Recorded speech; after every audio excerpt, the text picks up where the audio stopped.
Je suis inspectrice depuis 1999, je suis au 5e échelon de la première classe et mon salaire s'élève à 4 824 €. Et toi, tu gagnes combien ?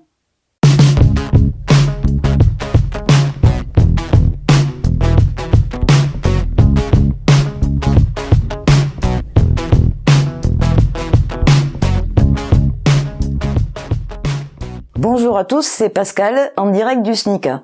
Alors tu te demandes peut-être comment une fonctionnaire de catégorie B, avec moins de 20 ans d'ancienneté, peut dépasser 4 800 € par mois. Eh bien c'est simple et je vais te l'expliquer. En t'annonçant cette somme, je tiens compte de tous les éléments de ma rémunération. Mon salaire, on dit traitement indiciaire dans la fonction publique, ma prime et les cotisations sociales. La rémunération peut aussi inclure le supplément familial, l'indemnité de résidence, etc. Ouais, bon, on s'en fout des cotisations puisqu'on n'en voit jamais la couleur. Et non, justement, on ne s'en fout pas. Ce qui compte, c'est bien notre salaire brut. Et bien sûr qu'on voit la couleur de nos cotisations, et ça tout au long de notre vie.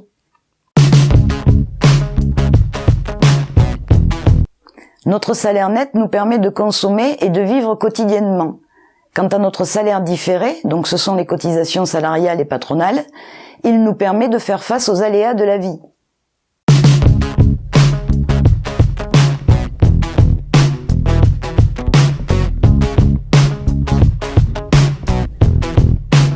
Nous nous servons donc de ce salaire différé, que l'on peut appeler aussi salaire socialisé, à de multiples occasions tout au long de notre vie. Le souci, c'est qu'en France, nous sommes tellement habitués à notre système de protection sociale née des conquêtes des salariés, ce ne sont pas les patrons qui sont venus nous la proposer. Nous y sommes donc tellement habitués que nous ne réalisons pas toujours que nous en disposons régulièrement.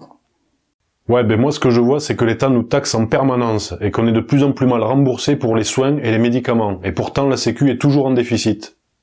Ah, alors là, tu mélanges un petit peu tout. On va donc essayer d'y voir un peu plus clair. Les cotisations sociales ne sont pas des impôts. Elles n'alimentent pas le budget de l'État. Ce budget de l'État, lui, il est utilisé par le gouvernement en place en fonction de ses priorités. Alors que nos cotisations, elles sont obligatoirement affectées à ce pourquoi elles ont été collectées, comme la caisse d'allocation familiale, la sécurité sociale, etc. Avec le système français, nous cotisons à hauteur de nos moyens, donc proportionnellement à notre salaire.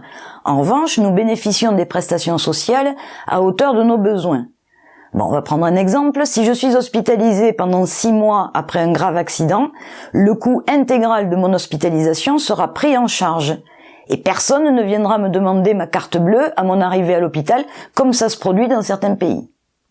Pour ce qui concerne le déficit de la Sécu, il est dû aux très nombreuses exonérations accordées aux grandes entreprises et également aux choix politiques des gouvernements successifs qui ont clairement décidé de sabrer nos conquêtes sociales. On peut citer par exemple la dernière attaque en règle, la hausse de la CSG, qui constitue un véritable hold-up contre notre sécurité sociale. Et je pèse mes mots.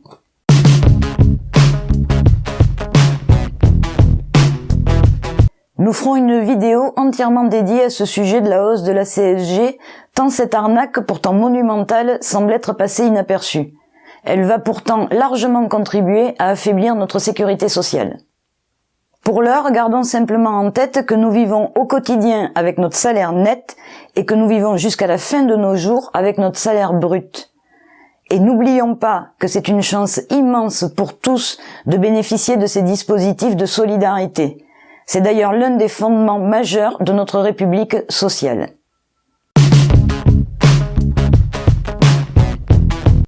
Tu peux liker cette vidéo si le sujet t'a intéressé. Et n'hésite pas à nous poser tes questions dans les commentaires en dessous de la vidéo, nous y répondrons avec plaisir. Si tu le souhaites, tu peux également nous suggérer des thèmes qui t'intéressent tout particulièrement. Allez, à bientôt avec le SNICA.